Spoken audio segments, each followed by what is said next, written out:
Olá, olá, seja todo mundo bem-vindo, seja todo mundo bem-vindo. É muito legal ter vocês aqui novamente com a gente. E seja bem-vindo para o nosso episódio de número 28 do Matarazzo Podcast. E já na esteira dos empreendedores compulsivos, já que o número anterior, o episódio 27, foi com o Alessandro Saad, aqui eu trago mais um colega dos empreendedores compulsivos. Eu confesso, gente, que eu tive que perguntar para ele como a gente se conheceu, que é aquela forma como eu começo os nossos podcasts por aqui, porque o tempo voa, né? E aí a gente tem que puxar pela memória. E aí eu vou puxar aqui o meu grande amigo, Augusto Roque. Seja bem-vindo, Roque. Doutor Gustavo, bom dia, boa tarde, boa noite, boa tarde, bom dia para todos que estão nos assistindo, nos ouvindo. Prazer estar contigo nesse podcast tão renomado, né? Uma honra para mim fazer parte disso. Aí você levanta muita bola, depois a expectativa aqui eu preciso dar conta. Não, mas dá. Um cara que criou uma metodologia como os 3Ds, que eu uso sempre, aliás, depois a gente vai falar disso, mas eu sempre recomendo essa metodologia em todos os treinamentos que eu faço. Que legal, Roque. Fico feliz, cara. Acho que você é um dos grandes embaixadores aí do livro, do contexto todo aí da primeira liderança. E eu gosto muito de agradecer, né? Então, eu acho que para mim o maior sentimento é a gratidão. Então, primeiro eu queria expressar a minha gratidão pelo seu tempo, pela sua generosidade de estar aqui. Não, eu que agradeço toda a oportunidade, principalmente a amizade, né? Eu acho que são essas coisas que a gente leva para a vida, né? Então, junto com a gratidão, junto com tudo, a amizade, o companheirismo, isso é muito legal. Que legal, que legal. E a amizade é muito importante mesmo, porque eu estava até comentando aqui, pessoal, com o Roque, um pouquinho antes de começar a gravar, que eu estou no interior de Minas, passando uma semana aqui na casa da minha sogra, né, na família da minha esposa, e lá na casa da sogra, Roque, tem criança, cachorro, papagaio, vizinho, né, obra, não dá mesmo ali para se concentrar e para trabalhar, e aí eu acionei um grande amigo que a gente tem aqui em Viçosa, Minas Gerais, que não fica em casa, porque trabalha o dia inteiro. E aí eu estou ocupando aqui o seu espaço de trabalho desse meu amigo aí, do Marcílio, muito aqui bom. em Viçosa. Ô Roque, eu até fiz essa brincadeira aqui agora na abertura. Você lembra como a gente se conheceu? Eu lembro. Eu não lembro exatamente o dia, eu lembro o ano, foi um pouquinho antes da pandemia, mas a gente faz parte do mesmo grupo de debates, estudos, negócios, chamado Empreendedores Compulsivos. Né? Você estava apresentando o Alessandro Saad, que foi anteriormente, né? Que é o grande embaixador disso tudo, grande idealizador disso tudo, né? E foi por meio desse grupo que a gente trocava informações e tudo mais, até o momento que chegou a necessidade da gente se conhecer. Né? E foi muito legal, porque a gente marcou um café de troca de experiências para falar sobre primeira liderança, para falar como que é. E eu tenho, né? Eu fui agraciado com seu livro, né? E esse livro virou livro de cabeceira. E a gente foi numa padaria na Zona Norte de São Paulo. Isso foi um pouquinho antes da pandemia. E a partir daí a gente não se largou mais, né, Constable? Que legal. Né? Só cresceu a amizade, só cresceu o companheirismo, as parcerias e tudo mais. Né? Que legal. Que legal. Olha, eu, na verdade, fiquei feliz que você não lembra o dia, porque senão eu ia ficar preocupado, na verdade, porque eu não lembro nem do ano, né? Não, mas foi um pouquinho dessa pandemia. Mas se eu puxar aqui na agenda, eu consigo achar o dia. Que medo. Que medo. E eu lembro que o livro era fresquinho, né? Tinha acabado de sair. Tinha acabado de sair. Fresquinho. Você estava com um monte no carro. Né? Isso é essa imagem. E logo depois você ia para o México, tal. Acho que ia fazer algum projeto lá, tal. Que legal. O México tem uma relação muito, muito interessante com o México, né? Eu morei bastante tempo lá. Mas o interessante assim que eu saí do México em 2010, voltando para o Brasil, né? Então nem vou fazer conta agora. Em 2011 eu estava nesse momento de carreira de transição, né? Mas olha que interessante, né? De 2012 até 2016, todos os anos, já na consultoria, eu tive projetos no México, sem relação alguma com os meus contatos ou clientes de lá, no momento que eu vivia. Então, é engraçado, né? Então, tive essa relação muito próxima. Depois eu atuei em outros países da América Latina também, já na consultoria, principalmente Costa Rica, Colômbia, que eu gostei bastante. Mas o México realmente tem, não sei, tem alguma conexão, se vocês acreditam nisso daí, tem alguma coisa por trás, né? Comigo é com Recife. Engraçado, né? Você identifica a cidade, alguma região, enfim. Alguma coisa nos atrai para lá. Te conecta. Te conecta de alguma forma. Interessante. E você falou de padaria, né? Nossa, como eu tenho saudade de padaria, né? Porque agora a gente toma muito café virtual. Sim. Mas eu sinto falta, cara, eu tenho contato. tentado, na medida do possível, principalmente esses cafés de relacionamento, se transformarem em cafés presenciais. Justamente pelo contato, pelo ambiente, né? A gente tem, pelo menos em São Paulo, cada vez mais cafeterias intimistas, né? Que você consegue conversar, não só a padaria, que é um grande meio, barulhenta, barulhenta, tal, que não deixa de ser gostoso, né? Mas para uma relação assim, é super legal e tem funcionado, viu? Óbvio que uma reunião ou outra a gente faz virtual e a gente tem que aproveitar, né, as benesses da tecnologia, né? Mas eu tenho, em alguns momentos, nem que tiver que pegar o carro e viajar um pouquinho, eu tenho preferido. Que legal, que legal. Eu acho que eu tenho essa única desvantagem de estar no interior, né? De ter saído de São Paulo e ido para Atibaia. Eu digo que a última desvantagem, a única mesmo desvantagem, porque, nossa, a gente está num ambiente muito gostoso, sem trânsito, sem barulho. Acho que o barulho lá mesmo é obra, porque a cidade foi invadida por paulistas como eu, paulistanos, inflacionou a região.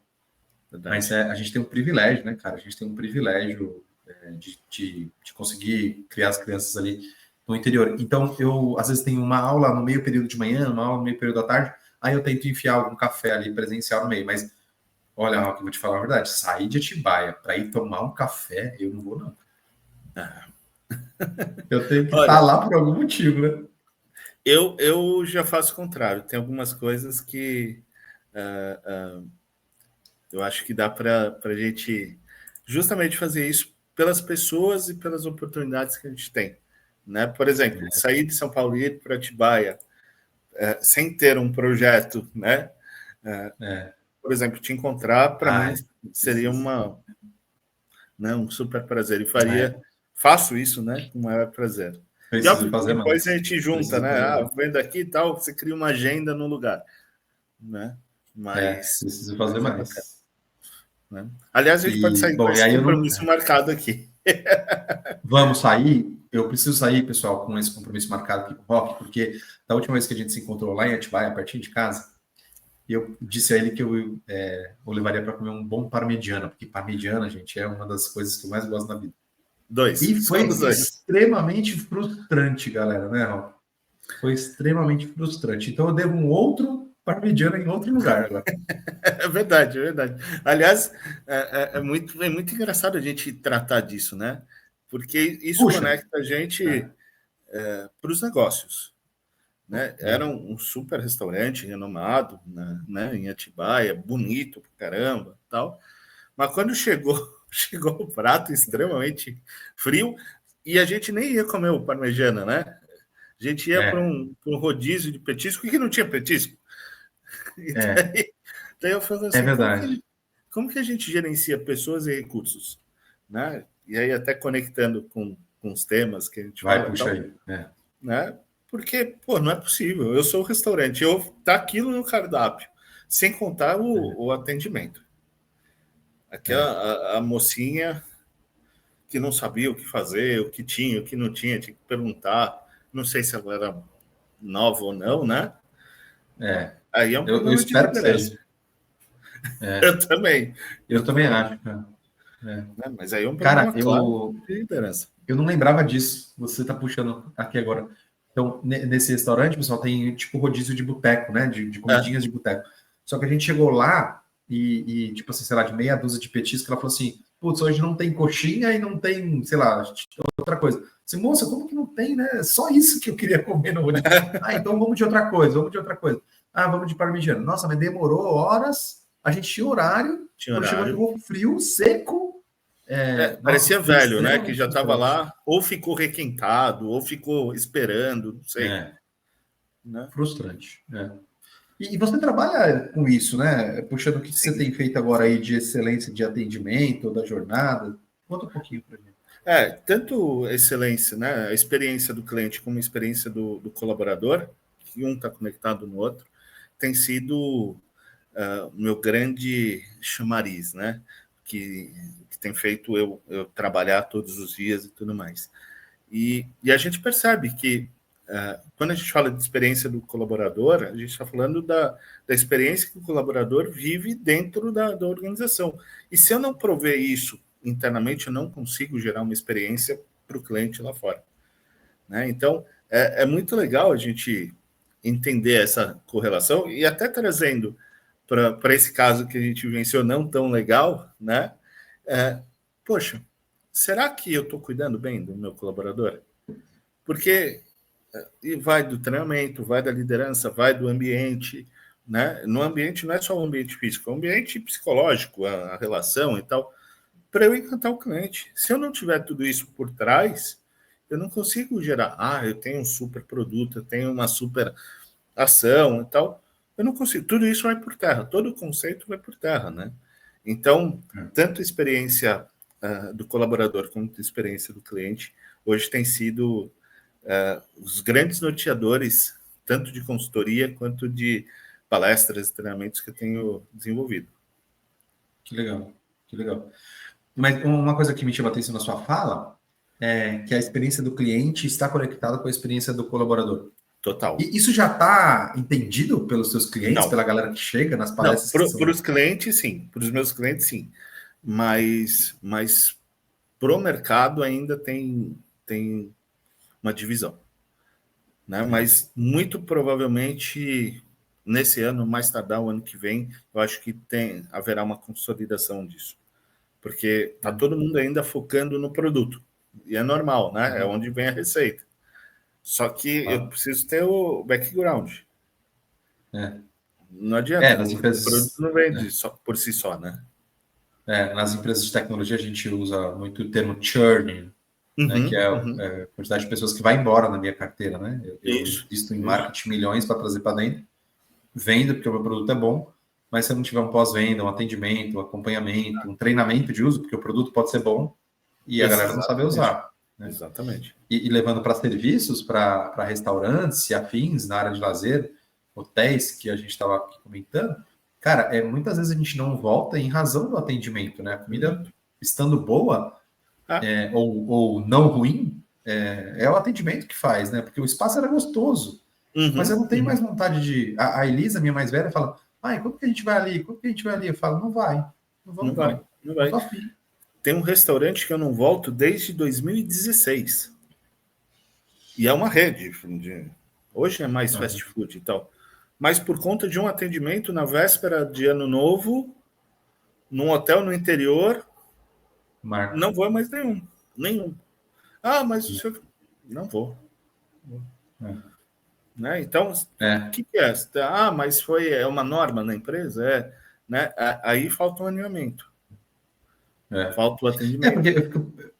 eu fico imaginando, né? Você fica preocupado ali em não ter uma rotatividade do seu gerente, né? O seu gerente, então, do restaurante, ele vai cuidar do estoque, vai fazer as compras, talvez, vai gerenciar o caixa, vai fazer as entrevistas de seleção e vai fazer os desligamentos. Então, muitas vezes, o que a gente percebe é que, principalmente investidores que não estão ali todo o tempo, se preocupa com essa camada de liderança. Mas, cara, quem atende realmente é quem está lá na ponta, né? Sim, Então, sim. tem que ter um padrão, né? Tem que ter um movimento de repetição, tem que ter uma uniformização ali na forma de você lidar com os clientes. E assim, isso eu estou pensando do meio para fora, né? Do meio para o fim. E antes? Como que eu ambiento o funcionário? Como que eu cuido dele? Eu tenho uma boa receptividade para ele? Eu alinho as expectativas minhas com ele, que isso é uma das coisas que ninguém faz. Tudo isso, a partir do momento que a gente chama, né, essa acolhida, que eu trago ele, que eu explico, que eu crio, olha, a gente vai melhorar o nosso atendimento, então você vai ser treinado para isso, e ele começa a entender tudo isso, o impacto lá na frente, na entrega final, é muito maior. É um impacto positivo, né? Porque, não sei se já aconteceu com você, comigo já aconteceu. Eu chegar numa empresa, primeiro dia, né, timidez, principalmente jovem, que foi o meu caso, eu passei o dia sem ir no banheiro porque ninguém me explicou onde que era o banheiro. É. Porra. A gente fala muito sobre esse movimento de acolhimento inicial e sobre, talvez um restaurante pequeno não vai usar essas terminologias, mas não importa o nome, mas tem que fazer o onboarding e tem que fazer o rampeamento, né? Então, o onboarding é esse movimento inicial. Onde que é o restaurante, né? Onde que é o banheiro? Onde que a gente vai comer? Onde que não vai? Sim. Faz um tour. Quem é quem aqui, né? Quem é quem? Esse E eu movimento no costumo onboarding é dizer, importante. no primeiro dia, a empresa deveria bancar um tutor, um mentor, para falar da empresa. Olha, a cultura é desse jeito, nós funcionamos aqui. Ó, vamos sair para almoçar, eu pago o teu almoço do primeiro dia, porque a pessoa também não sabe. Né? A empresa pode reembolsar isso, não vai custar quase nada. Né? Mas ele vai explicar no almoço, que é aquele ambiente mais informal, que geralmente não consegue falar Eu aquilo gosto dessa dentro da ideia. empresa. Pô, ele sai com outro pique do primeiro dia. Só que muitas vezes o que a gente vê é assim, ó, entra aí, trabalha, se vira. Você foi contratado para fazer. Fica aí, daqui a pouco a gente conversa. Esse daqui a pouco dura uma semana, né? A galera sem acesso ao sistema, sem computador. A gente já viu. E também, você sabe que o que a gente tem, o que a gente tem percebido bastante também em relação ao onboard, né? Que é esse momento de integração inicial, é que as lideranças terceirizam isso para as áreas de recursos humanos, áreas de people, de pessoas, né? Então, assim, mas ele já fez o onboard demora aqui 2 dias, né? Ele falou com todos os diretores, ele pegou o computador, ele já tem acesso ao sistema, ele já fez o onboarding, agora é só trabalhar. Cara, existe depois a curva de aprendizado técnica e o onboard da área, porque o RH não vai saber fazer o onboard técnico de cada função do negócio. Né? Nem deve saber. Nem deve. Aliás, o papel do RH hoje ele está sendo ressignificado.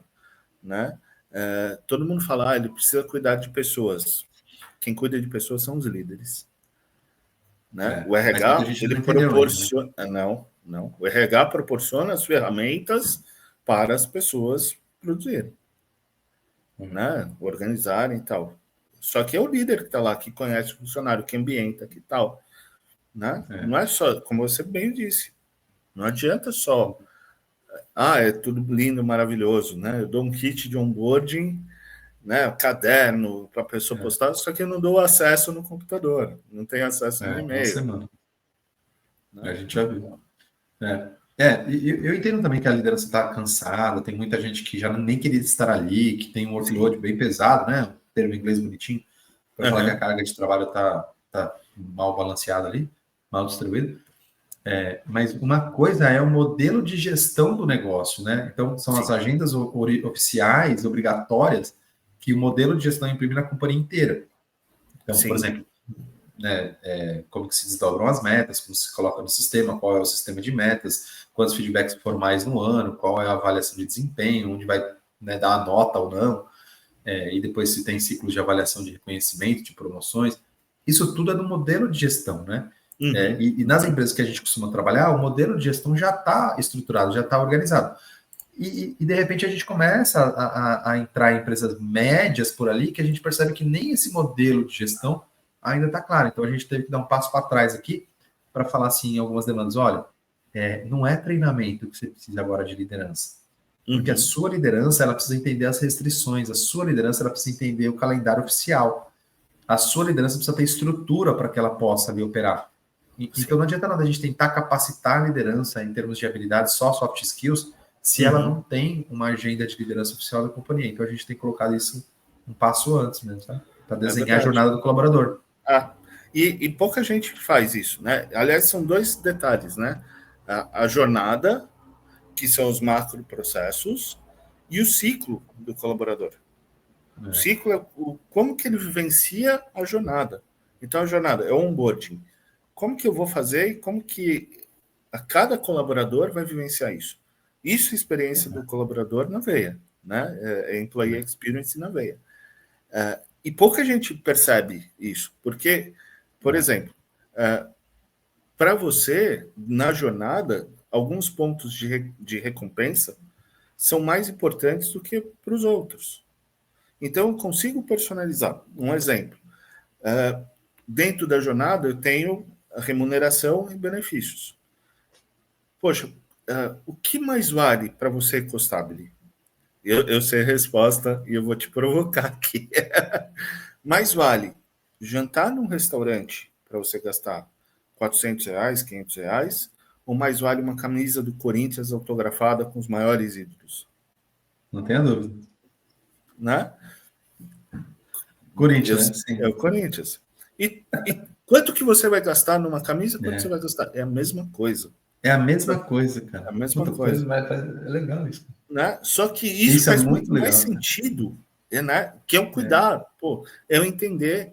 E quem entende é o líder, não é o RH. Né? É óbvio, se o RH é uma empresa de 10, 15, 50 funcionários, até conhece todo mundo. Mas começa a crescer, é o líder que está lá. Né? E é ele que faz a experiência acontecer. Então ele fala, pô, isso faz sentido. Eu gosto de música, de show. Pô, vou dar um show lá que vai ter, um ingresso, sei lá, né, para o festival que vai ter. Mas você não pode levar todo mundo para o mesmo show, né? Mas porque vai ter gente que não gosta. Daí esse padroniza e fala, não, você consegue criar isso. E não é difícil a gente entender as necessidades das pessoas. A gente precisa, sim, aí sim é papel do RH, estruturar as políticas para tal. Não é difícil entender quando tem olho no olho mesmo, né? Quando tem conversa. A gente tem visto muito isso, né? Não só o descrédito das reuniões individuais, dos famosos one-on-ones, não só o descrédito por parte da liderança, mas também algumas falas no sentido de, não, eu fiz já uma reunião com ele, o projeto está andando, não preciso mais falar. Mas, cara, eu não estou falando de termos técnicos, eu não estou falando do projeto, eu não estou falando de checkpoint, estou falando de gente, né? Sim. Não, eu estou sem tempo, né? O bicho está pegando aqui. E aí eu acho que tem os dois lados da moeda. Por parte da liderança, principalmente para um gerente, aí eu faço uma afirmação, gente, estou correndo o risco de fazer uma afirmação. O trabalho do líder de líder, né? De um gerente, por exemplo, que é líder de outro carinha que é líder ali embaixo, é falar com gente, é fazer alinhamento. É só isso que ele tem que fazer na vida. É claro que ele tem que pensar lá fora, tem que pensar em número, tem que pensar em produto, mas ele não vai fazer sozinho. Ele não tem condições de criar uma estrutura e um processo sozinho, lançar um produto sozinho, testar o mercado sozinho. Então, o papel da liderança média é muito alinhamento. Então, quando eu me deparo com gerentes que não entenderam ainda a importância das relações individuais e que o processo de confiança se constrói ali, primeiro, antes eu tratei na terapia, então eu não fico mais desesperado. Eu fico achando que eu tenho um matagal, como fala, um mato alto para poder trabalhar ali. Mas o outro lado da moeda então, esse gerente, essa gerente, ele está tentando rodar um ritual e rotina estabelecido pelo negócio estranho, que não orna, não está amarrado, ou nem existe. E aí você deixa cada um no seu estilo mesmo. Então, eu gosto muito do que você fala sobre a gente entender que esses movimentos de reconhecimento não é só grana, e que cada um pode ficar super feliz, se motivar, e qualquer termo que a gente queira usar aqui, por meio de estímulos diferentes da liderança. Muito legal. Exatamente. E aí entra um ponto, né? Eu não posso só personificar e personalizar, né? E eu tenho que treinar as lideranças para cuidar das pessoas. E cada vez mais eu vejo essa necessidade dentro das organizações. Os líderes eles são técnicos, excelentes técnicos, eles cresceram nisso, você é um super especialista nisso, Costabile. Só que falta cuidar, né, das pessoas. Porque é ele que está no dia a dia, né? E quando você fala, o líder que cuida de líder precisa dos alinhamentos, ele precisa conhecer a pessoa. Se ele tem 50 liderados, ele não está cuidando de pessoas, ele não vai conseguir isso. Né? Isso, se a gente entrar por aí, a gente vê estruturas que não colaboram mesmo, né? Exato. A própria estrutura não colabora. Né? E aí a gente volta no modelo de gestão lá do RH. Sim. Ah, não, e aí tudo é culpa do RH, né? É isso. Mas falta um preparo para as lideranças, de justamente Falta nisso, muito. de estrutura, de olhar, de cuidar, né? É. E eu acho que falta o preparo, e aí entra naquele jogo do ratinho correndo atrás do rabo, naquela rodinha lá, sei lá. Uhum. Porque o argumento que a gente ouve das altas lideranças, ou até mesmo de estruturas de RH, que percebe que a liderança não dá conta de cuidar de gente, ou não consegue fazer tudo ao mesmo tempo, Sim. e acaba determinando, dizendo, ó, então vai lá, porque foca no resultado, né? Eu vou tentar acolher as pessoas aqui no meu atendimento Uhum. de RH. Mas o que acontece é que esse ciclo vicioso nasce a partir da juniorização que a gente trata as lideranças. A gente Isso. consegue infantilizar os líderes, por exemplo, tirando a autonomia, né? Então, vou te dar um exemplo. Eu tenho um cliente grande aqui, que o cara é comercial, fica em São Paulo, e é gerente, então, de várias pessoas que estão aí espalhadas pelo Brasil inteiro. Então, tem uma agenda de viagem mensal, e esse cara não tem budget para pagar um almoço lá na ponta. Não tem. Ele tem o ticket dele de... Quanto que é um ticket? Não sei, não vou chutar. 30, 50, Isso, de São enfim. Paulo. Ele tem o ticket dele, então a companhia entende que ele vai viajar para fora, ele pode usar o ticket dele lá também. Cara, mas eu tô falando De relação. de uma visita com um funcionário meu que eu vejo a cada 3 meses. Pô, eu não posso pagar uma... Tá bom, eu não vou nem falar da cerveja, porque tem gente que vai me criticar. Tá. Não posso pagar um Uma almoço? pizza, cara, sabe? Um parmegiana, não dá para pagar um parmegiana bom. E o cliente, cara? Quando o cliente senta na mesa, porra, eu quero fechar com esse potencial cliente. Eu estou aqui com o meu coordenador de vendas. Eu sou o gerente de vendas. Eu vim para São Paulo. Aí, alguns poderiam me dizer, né, Rock? Puxa, mas o cara é gerente comercial, ele pode pagar do bolso dele. Ele pode, mas Não é vezes dever 3 na dele. semana, vezes 50 no mês, cara, né? Em troca do que? Da comissão, que eu não sei nem quando chega, não faz sentido na minha cabeça essa estrutura mesmo. Não, para mim também não. Né? E assim, é uma falta de cuidado com as pessoas. E, de novo, é política, é jeito. E não adianta só impor a cultura, o jeito. Isso faz parte, ok. Mas eu também preciso fazer com que as pessoas absorvam e elas levem para que eu crie uma perenidade do negócio. E aí a gente está falando do negócio por si só, né? Porque sem isso, e é por isso que eu bato tanto na tecla da importância da experiência do colaborador, né, do employee experience, porque sem isso eu não consigo levar a empresa para o próximo nível. E aí começa aquele negócio, que eu vou misturar os assuntos, mas o problema é geracional. Não é geracional, o problema é de gestão. Não é uma questão do mais velho versus mais novo, né? Que acaba sendo isso. É uma questão de estrutura. É uma questão de eu alinhar e falar assim, poxa, o que eu posso fazer para cuidar do meu funcionário? Porque esse funcionário, ele tem que ficar 2, 3, 5, 10 anos aqui. Porque é ele que vai dar o próximo passo da companhia. Né? Eu concordo. E pouca gente olha assim e fala assim, né? Tá tendo muito essa discussão da geração. Porque o jovem... Eu tenho que preparar esse jovem hoje com a condição do employee experience, etc., para que ele entenda e ele leve o legado que nós construímos hoje, que alguém nos ensinou lá atrás, e a gente comprou ideia. Falou, bom, legal. E ele vem com uma nova expertise. Eu concordo com isso. Eu não gosto dos rótulos das gerações.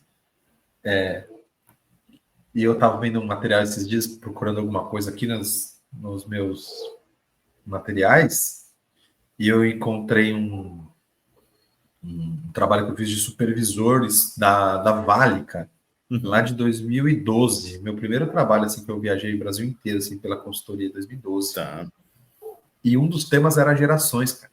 2012. Geração Y no mercado de trabalho. Geração Y no mercado de trabalho, né? E aí eu olhava aquilo e falava assim, eu não sou nenhum nem outro, eu sou Y, né? Porque Somos assim. a linha não existe, cara. Eu sou Y, né? Eu não me A achei gente aqui, tá né? ficando meio termo ali, né? E aí os anos passaram, eu entendo que a geração tem valores diferentes, expande de atenção menor, que as tecnologias na palma da mão mudaram o que é valor para ela, que a comparação é a métrica da infelicidade, né? E o Instagram é Sim, pô. uma ferramenta de comparação horrível para os jovens. Mas quando eu chego e ouço esse argumento, eu olho, por exemplo, o turnover, né? Olhando aquele restaurante nosso lá, Patite, Pietipani. Cara, se a gente, eu duvido, mano, eu duvido que o cara tenha turnover baixo na operação. Porque aquela menina que nos atendeu, e a gente fez muito esforço para a gente não ser grosso, gente, porque a gente aqui é consciente do nosso papel papel que ela cumpre ali, e do nosso papel na sociedade, que a falha era de checklist do gerente, né? Então a gente fez um esforço muito grande. Mas, cara, ela vai passar por essa situação 5 vezes por dia, vezes 5 dias na semana, vezes 22 dias no mês. Ela não fica, cara. Não, ela fica na primeira semana. E o argumento da empresa, sabe qual vai ser? A Ela é geração quer jovem. trabalhar. Ela é preguiçosa. Eu quero morrer com isso. Eu não fico em lugar nenhum, né? Não fico em lugar nenhum. Eu me lembro de um programa de trainee, 2015, 16, também essa discussão. Jovens. E aí eu olhei ali aquele povo dentro da diretoria, alta liderança, e falei assim, galera, e eles estavam reclamando dos jovens, né? Os programas de porta de entrada, estágio, tinha até um movimento ali muito grande de jovem aprendiz, né? Tá. E aí eles reclamavam dos jovens. Eu falei, cara, vem cá, quem aqui convive com adolescentes, né? Seja filho, sobrinho, enteado. Cara, assim, 70% da sala convivia com gente ali entre 12 e 18 anos, vai, que a gente estava fazendo uma pesquisa ali informal. Tá bom, então, esse menininho, essa menininha que convive com você em casa, daqui uns anos vai estar no mercado de trabalho. No ano que vem, ou daqui uns 4, 5 anos, vai estar no mercado de trabalho. Eles estão sendo preparados, então, para poder, sei lá, ter que buscar alguma informação sozinho? Porque, sei lá, eu vou exagerar, desde fritar um ovo, né, arrumar a sua cama, Sim. tem gente que diz que isso não tem nada a ver. Tudo bem, não tem nada a ver. Então, de buscar uma informação, de ir numa outra área, de se expor, né, de pegar o telefone e ligar para alguém, porque hoje em dia não sabe nem pegar o telefone e ligar. E aí, a minha pergunta foi, cara, esse moleque que está reclamando, essa menina que está no programa de estágio hoje, está reclamando que é falta de iniciativa, ela não veio de Marte. Ela veio de casa. Ela veio das estruturas acadêmicas que a gente oferece para ela hoje, né?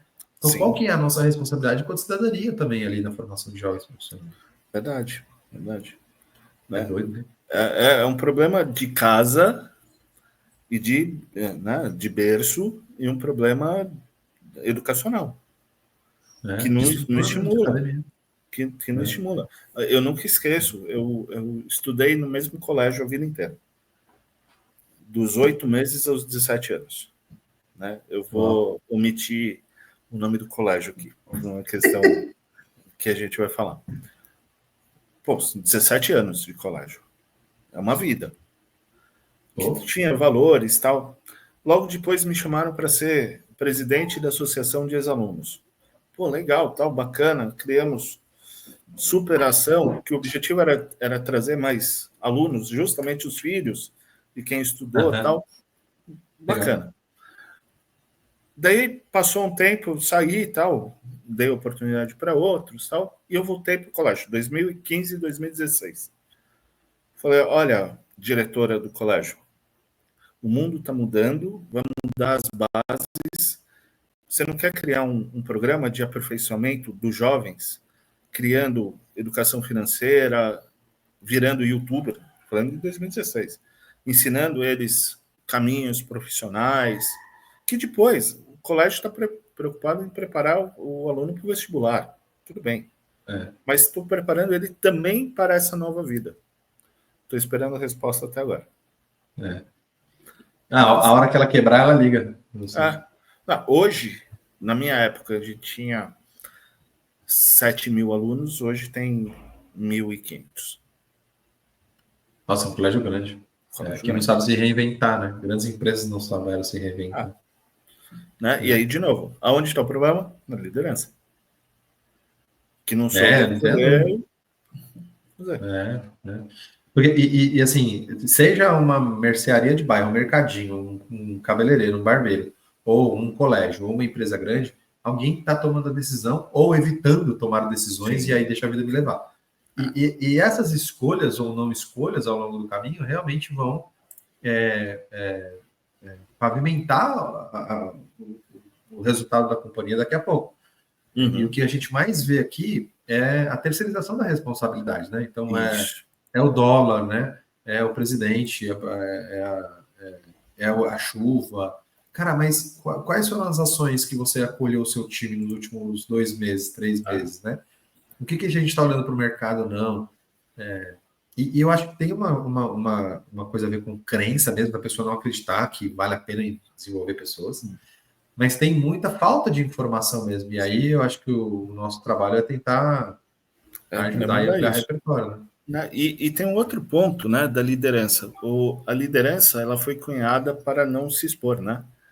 É engraçado isso, né? Porque o líder ele precisa Fala se mais, fala expor mais.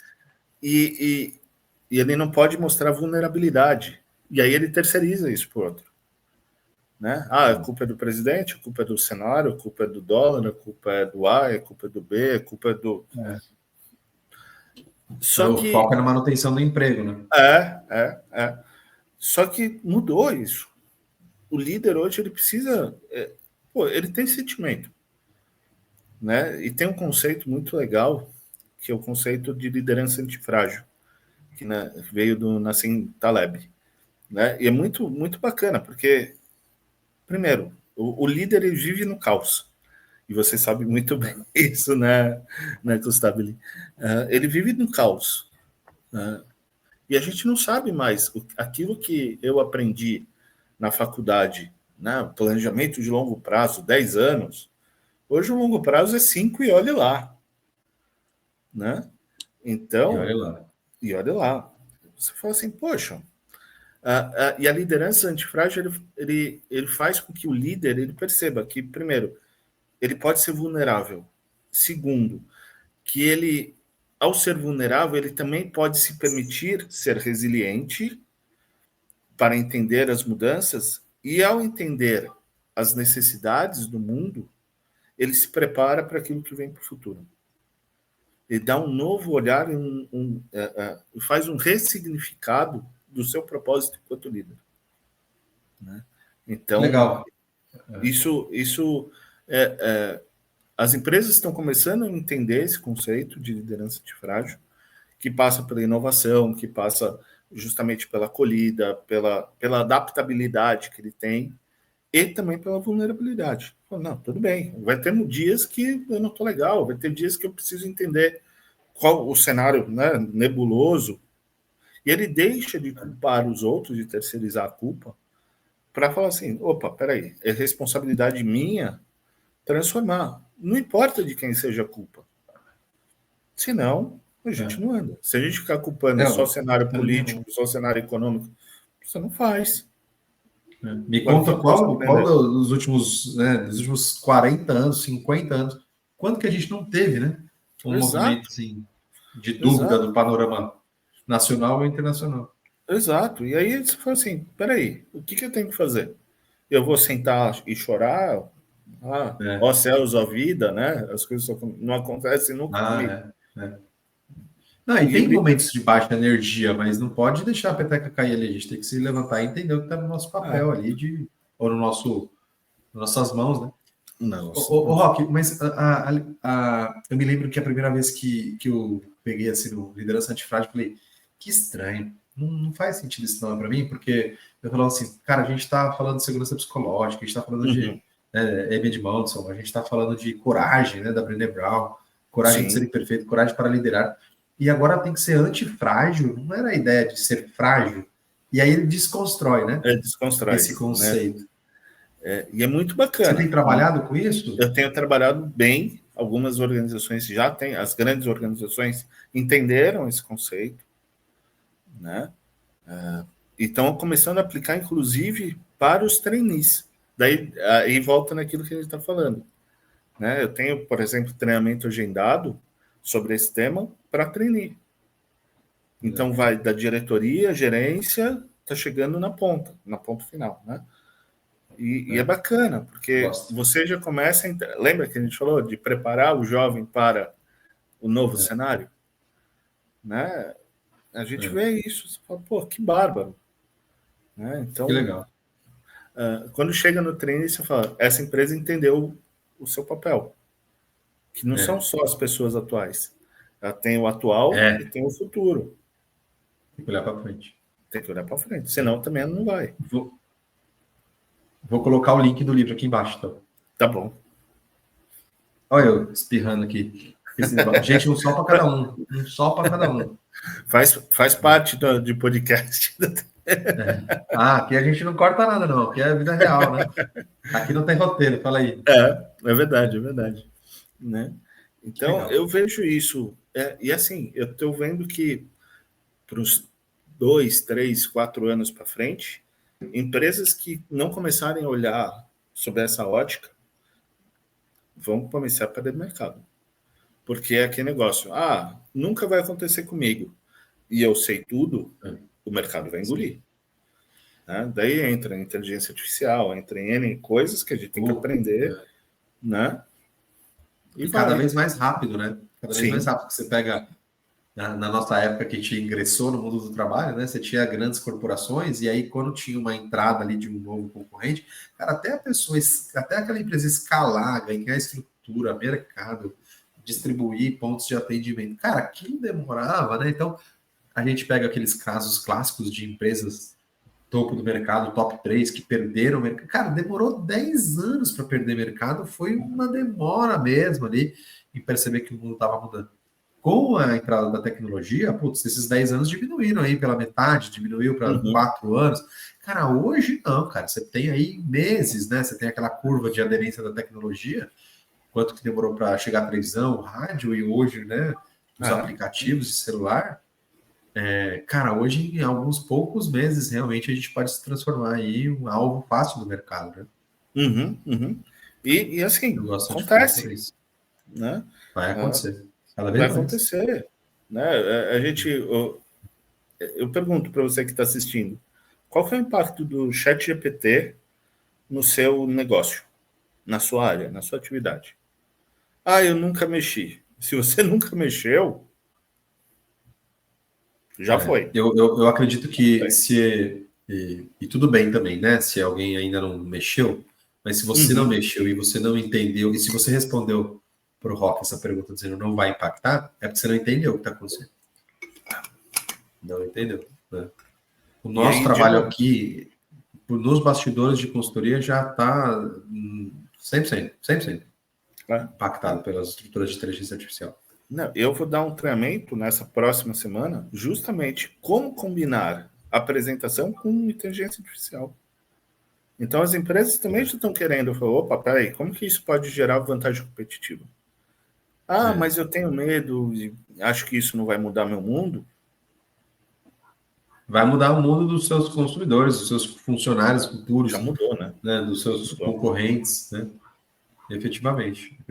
E assim, todas as tecnologias, elas mudaram a forma de interação, né? Então, por exemplo, eu dei aula lá, graduação, sei lá, ou pós mesmo, 2015, 16, a gente começava a receber trabalhos, assim, mal escritos, né? Ou copiados e colados. Eu me lembro que a escola de negócio, naquele momento, colocou a gente dentro de um banco de dados de plágio, né? Que a gente tinha que colocar, submeter o trabalho dos alunos ao plágio. E tinha um porcentagem, não me lembro, citação sem aspas, podia ser até 30% do texto, não me lembro. E aí teve um boom em algum momento, acho que antes até 2015, que começaram a aparecer trabalhos de sites como Zé Moleza, trabalhos feitos.net, né? E naquele momento a gente mais, se reunia... nem tem mais. Foram absorvidos pela essa tal inteligência artificial aí, ou outros sites de compartilhamento.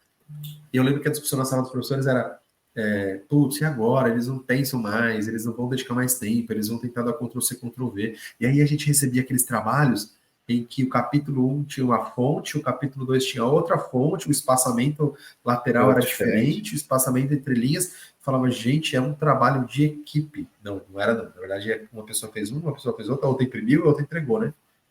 E normalmente a que apresenta que não fez nada.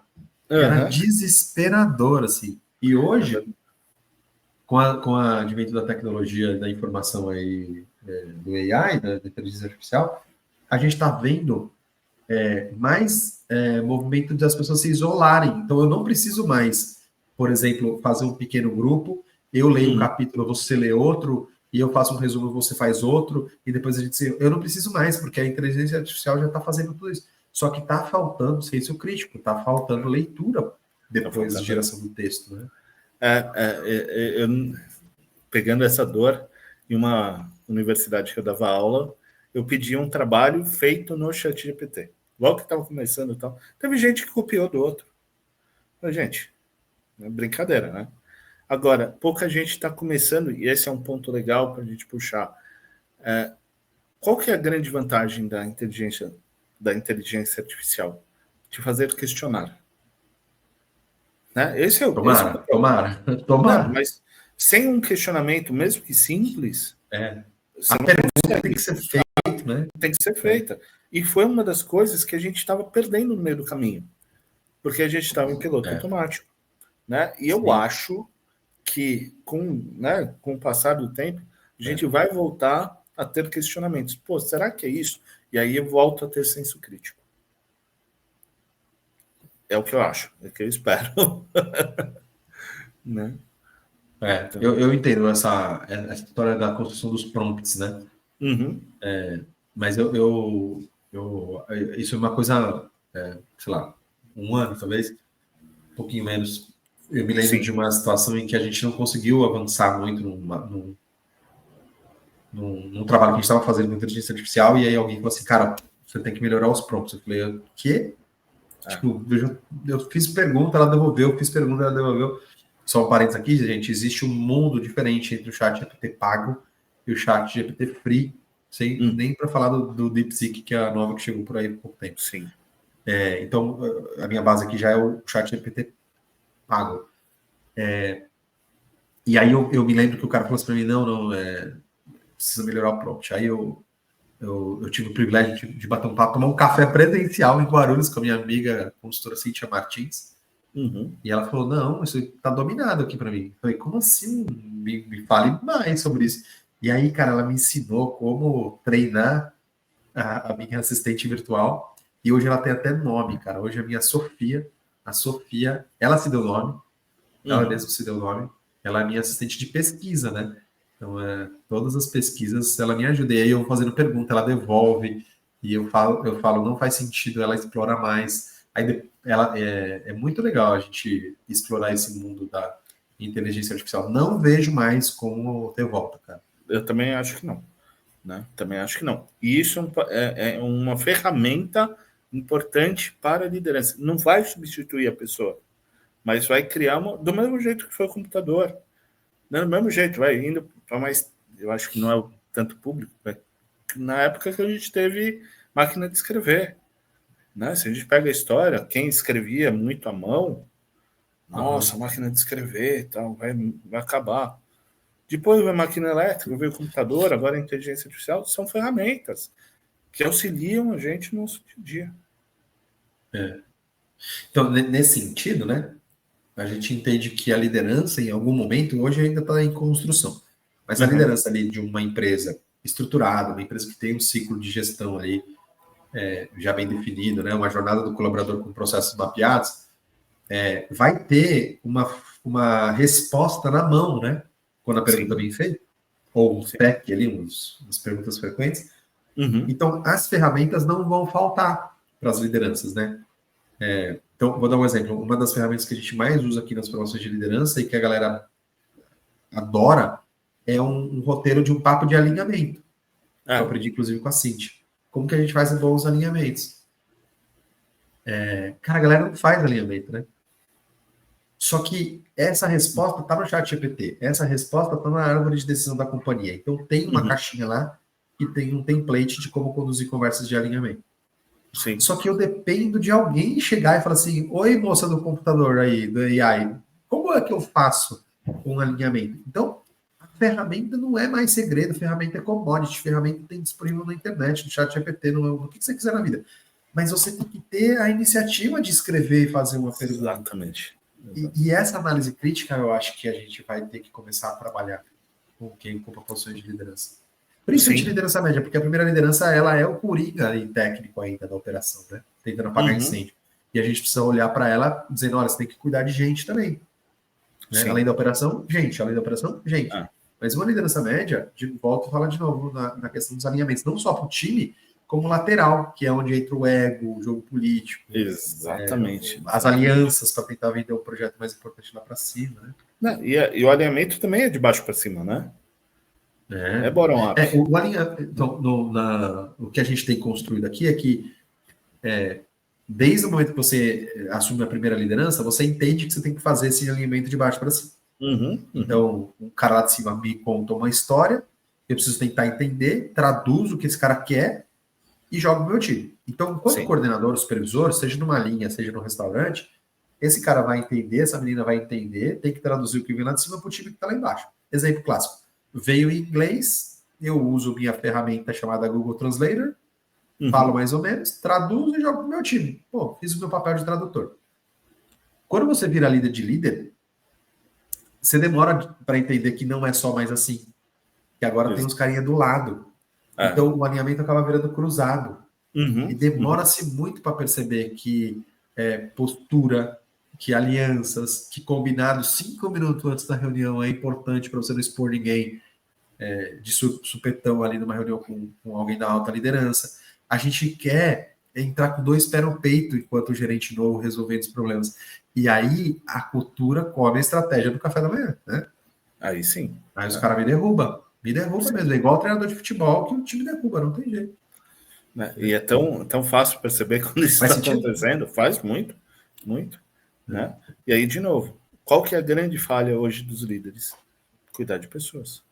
E não adianta eu transferir isso para o RH. O RH dá a ferramenta. O líder tá amarrado também, cara. Tá sem recurso também, sem gente, sem grana. Sem grana. Né? Os sistemas não são bons, muitas vezes os processos são burocráticos, eles também estão amarrados ali, né?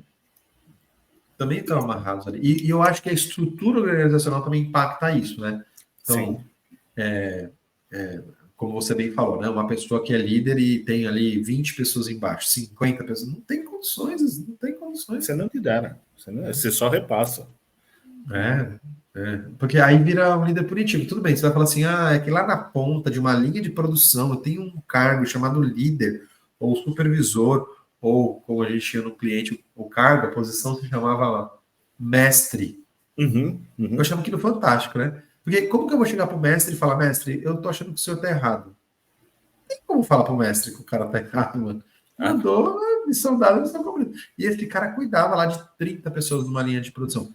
Mas a função dele não era efetivamente pessoas, era efetivamente uma função técnica. Então, em cima desse cara, vai ter ali um coordenador, vai ter ali um supervisor, que vai ter que assinar férias, que vai fazer entrevista de ligamento, que vai fazer entrevista de recrutamento. Então, eu estou falando dessa camada que cuida da jornada do colaborador. Isso, que vai entender se a pessoa está bem, se não está. Qual a melhor hora de dar o feedback que não dá. Né? E o contexto importa, né? Muito. O contexto, o ambiente. Eu me lembro, uma vez eu e o Alexandre Moreno, de uma consultoria aqui também, um grande amigo, já participou aqui do podcast, a gente foi no frigorífico fazer diagnóstico.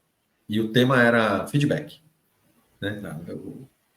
Eterno, né? Demanda eterna, que nunca acaba. Demanda eterna. Nunca vai acabar, né? E tudo bem. E aí, cara, um dos subtemas da aula era microexpressões faciais. Eu falei, mano, do que vocês estão falando?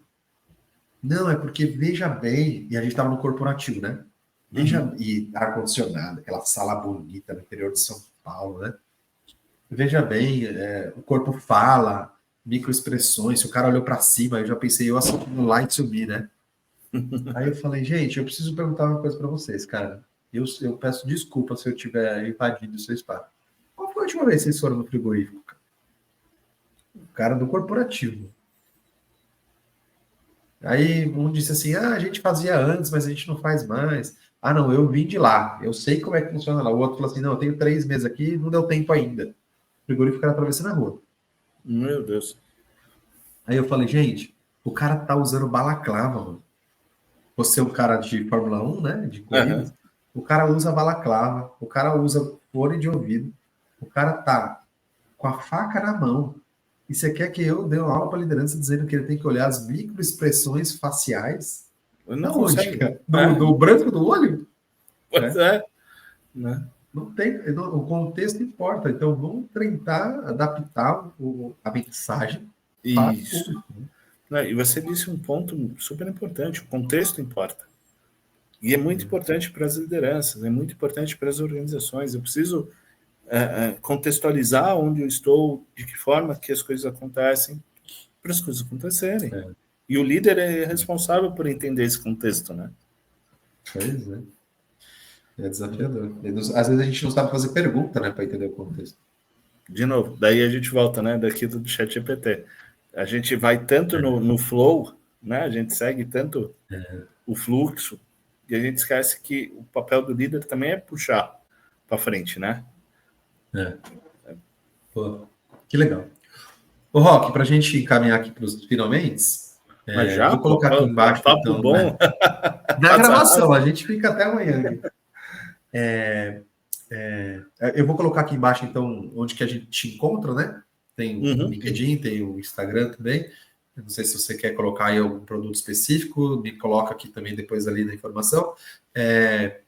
E a gente citou aqui o livro, né, do Nassim Taleb, a gente pode colocar Sim. ele. E agora, para a gente fechar, o que você imagina aí que vai ser a sua maior demanda do ano? Onde que está ali as suas apostas, os seus maiores temas e produtos? Fala um pouquinho aí de como que você atua.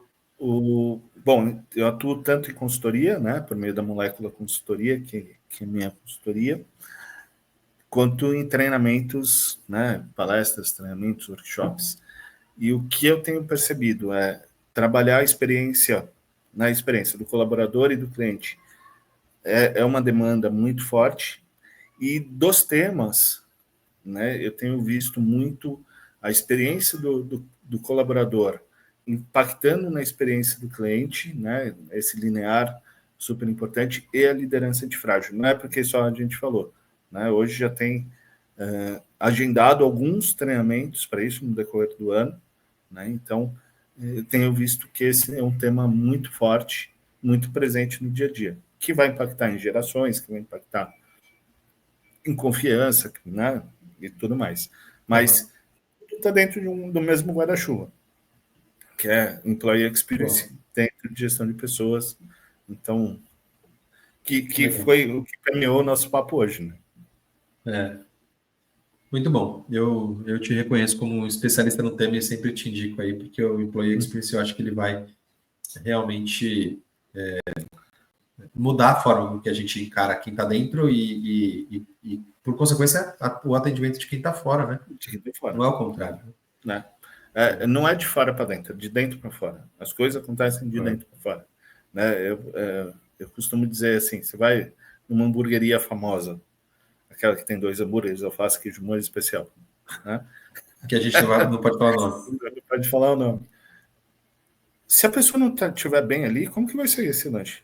E vocês já viram, porque você já foi nessa hamburgueria, né, Eu não nessa vou. lanchonete. Mas Não vai mais. Mas sai tudo torto, sabe? tudo, Ah, cara. não, é o Tudo, padrão. tudo.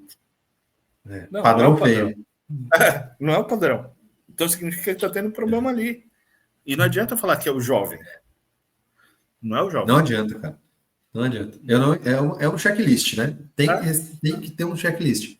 Só que o checklist é um papel, gente. Ele não é um botão que aperta o checklist e auto faz sozinho, misturado ao mesmo tempo. Uhum, Alguém tem que fazer mesmo. sim. Né? E aí precisa olhar, Legal. falar, pô, nesse dia briguei com o namorado, com a É, namorada, enfim. Ok, então você não vai fazer isso, você vai fazer outra coisa. Se você não tá legal, a gente realoca, traz outra pessoa para cá. As empresas não podem ser engessadas com as pessoas. é. E o líder precisa ter essa sensibilidade, Tudo. né? Então, Nossa, mas você acabou de dar uma facada aqui para alguns. Bom, eu acho que essa é uma mensagem boa. pô, A dá gente um bom precisa olhar para as corte. pessoas, né? Adoro os cortes. Que legal, amigo. Que legal. Tá bom. Tem alguma mensagem final que você queira deixar ou essa daí a gente já fecha? Agradecer.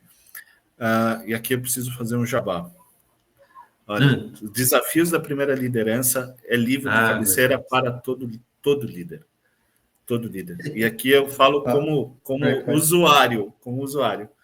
Eu indico sempre, porque além de ser um ótimo livro, né, bem escrito e tudo mais, ele dá insights para você, primeiro líder, ou até o líder do líder, principalmente aquela primeira vez que você vira líder de líder, para você entender, né? E volto a falar, eu sou fãzaço e vou criando fãs na sequência, né? Da metodologia 3D, né? O desapegar, né? É fundamental hoje, né? É fundamental. Então, se a gente quiser jogar o jogo da liderança, né? Tudo bem também se não quiser. Se não quiser. Mas é fundamental. Né? Que legal, Raul. Bom, aconselho. Quem ainda não tem, compre e tenha. Não é assim, vou baixar. Por mais que eu sei que tenha, mas compre, porque esse merece. São poucos os livros que merecem. Segunda edição está saindo agora, no começo de 25. E eu preciso terminar o outro, que é o desafio de liderar líderes, que vem ainda para 25 também. Que é a próxima etapa, né? Se a gente pegar a jornada, a próxima etapa. É isso aí, essa a ideia. Que legal, muito bom. Muito obrigado, viu? Grande abraço. Eu que agradeço o convite. O papo, né, a gente nem viu a hora passar, né? Então, muito bacana mesmo estar aqui, né? Prestigiando, fazendo parte de um seleto grupo tão honrado. Obrigado. Fico até sem palavras. Eu que agradeço. Grande abraço, amigo. Obrigado. Pessoal, eu fico até sem graça aqui. Rock é maravilhoso. Muito obrigado, Rock, pelo seu tempo e obrigado por você que ficou até agora, seja no Spotify, no YouTube ou em alguns cortes que a gente vai colocando aqui no Instagram e no LinkedIn. E como você bem sabe, para quem chegou até aqui, eu nunca lembro qual é o script final de clique, curta, compartilhe e joga para o universo. Mas eu espero que você tenha curtido mais esse papo aqui do Matarazzo Podcast. Um abraço.